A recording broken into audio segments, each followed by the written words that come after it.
भागवत महापुराण प्रथम स्कंद द्वादशो अध्याय। परीक्षित का जन्म।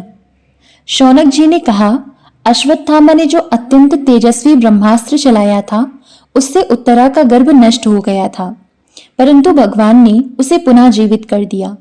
उस गर्भ से पैदा हुए महाज्ञानी महात्मा परीक्षित के, जिन्हें सुखदेव जी ने ज्ञानोपदेश दिया था, जन्म, कर्म, मृत्यु और उसके बाद जो गति उन्हें प्राप्त हुई, वह सब यदि आप ठीक समझें तो कहें। हम लोग बड़ी श्रद्धा के साथ सुनना चाहते हैं। सूत जी ने कहा, धर्मराज युधिष्ठिर अपनी प्रजा को प्रसन्न रखते हुए पिता के समान उसका पालन करने लगे। भगवान श्री कृष्ण के चरण कमलों के सेवन से वे समस्त भोगों से निष्प्रय हो गए थे। शौनक आदि ऋषियों, उनके पास अतुल संपत्ति थी। उन्होंने बड़े बड़े यज्ञ किए थे तथा उनके फल स्वरूप श्रेष्ठ लोकों का अधिकार प्राप्त किया था। उनकी रानियां और भाई अनुकूल थे। सारी पृथ्वी उनकी थी। वे जम्बूद्वीप के स्वामी थे और उनकी कीर्ति स्वर्ग तक फैली हुई थी। उनके पास भोग की ऐसी सामग्री थी जिसके लिए देवता लोग भी लालायित रहते हैं, परंतु जैसे भूखे मनुष्य को भोजन के अतिरिक्त दूसरे पदार्थ नहीं सुहाते, वैसे उन्हें भगवान के सिवा दूसरी कोई वस्तु सुख नहीं देती थी। शौनक जी, उत्तरा के गर्भ में स्थित वह वीर शिशु परीक्षित जब अश्वत्थामा के ब्रह्मास्त्र के तेज से जलने लगा, तब उसने देखा कि उसकी आंखों के सामने एक ज्योतिर्मय पुरुष है। वह देखने में तो अंगूठे भर का है, परंतु उसका स्वरूप बहुत ही निर्मल है। अत्यंत सुंदर श्याम शरीर है। बिजली के समान चमकता हुआ पीतांबर धारण किए हुए है। सिर पर सोने का मुकुट झिलमिला रहा है। उस निर्विकार पुरुष के बड़ी ही सुंदर लंबी लंबी 4 भुजाएं हैं। कानों में तपाए हुए स्वर्ण के सुंदर कुंडल हैं। आंखों में लालिमा है। हाथ में लूकी के समान जलती हुई गदा लेकर उसे बार बार घुमाता जा रहा है और स्वयं शिशु के चारों ओर घूम रहा है। जैसे सूर्य अपनी किरणों से कोहरे को भगा देता है, वैसे ही वह उस गदा के द्वारा ब्रह्मास्त्र के तेज को शांत करता जा रहा था। उस पुरुष को अपने समीप देखकर वह गर्भस्थ शिशु सोचने लगा कि यह कौन है। इस प्रकार उस 10 मास के गर्भस्थ शिशु के सामने ही धर्मरक्षक अप्रमेय भगवान श्री कृष्ण ब्रह्मास्त्र के तेज को शांत करके वहीं अंतर्धान हो गए। तदनंतर अनुकूल ग्रहों के उदय से युक्त समस्त सद्गुणों को विकसित करने वाले शुभ समय में पांडु के वंशधर परीक्षित का जन्म हुआ। जन्म के समय ही वह बालक इतना तेजस्वी दिख पड़ता था जैसे स्वयं पांडु ने ही फिर से जन्म लिया हो। पौत्र के जन्म की बात सुनकर राजा युधिष्ठिर मन में बहुत प्रसन्न हुए। उन्होंने धौम्य, कृपाचार्य आदि ब्राह्मणों से मंगलवाचन और जातकर्म संस्कार करवाए। महाराज युधिष्ठिर दान के योग्य समय को जानते थे। उन्होंने प्रजा तीर्थ नामक काल में, अर्थात नाल काटने के पहले ही ब्राह्मणों को सुवर्ण, गौएं, पृथ्वी, गांव, उत्तम जाति के हाथी घोड़े और उत्तम अन्न का दान दिया।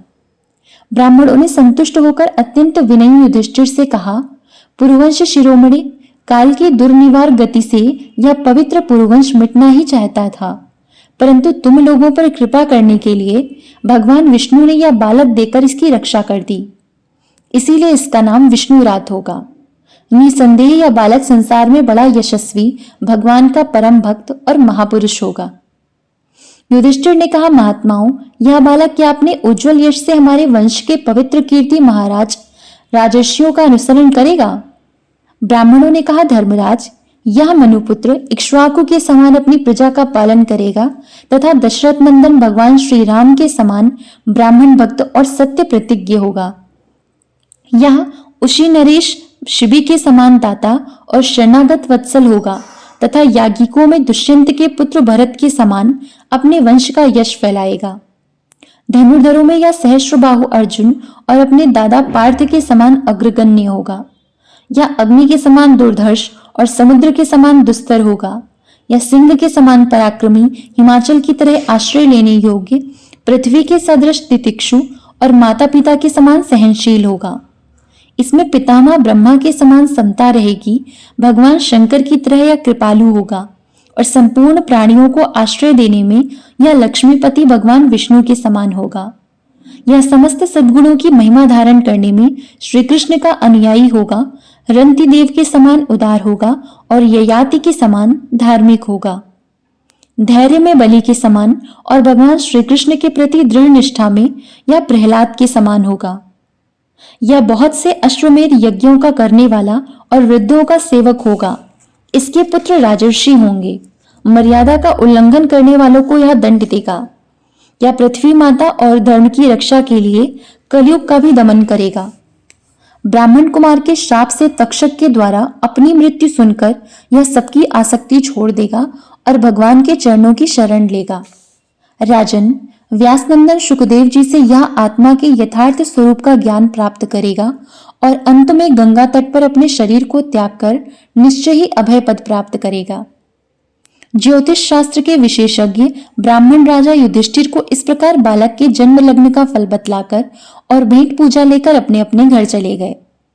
वही यह बालक संसार में परीक्षित के नाम से प्रसिद्ध हुआ, क्योंकि वह समर्थ बालक गर्भ में जिस पुरुष का दर्शन पा चुका था उसका स्मरण करता हुआ लोगों में उसी की परीक्षा करता रहता था कि देखें इनमें से कौन सा वह है। जैसे शुक्ल पक्ष में दिन प्रतिदिन चंद्रमा अपनी कलाओं से पूर्ण होता हुआ बढ़ता है, वैसे ही वह राजकुमार भी अपने गुरुजनों के लालन पालन से क्रमशः अनुदिन बढ़ता हुआ शीघ्र ही सयाना हो गया।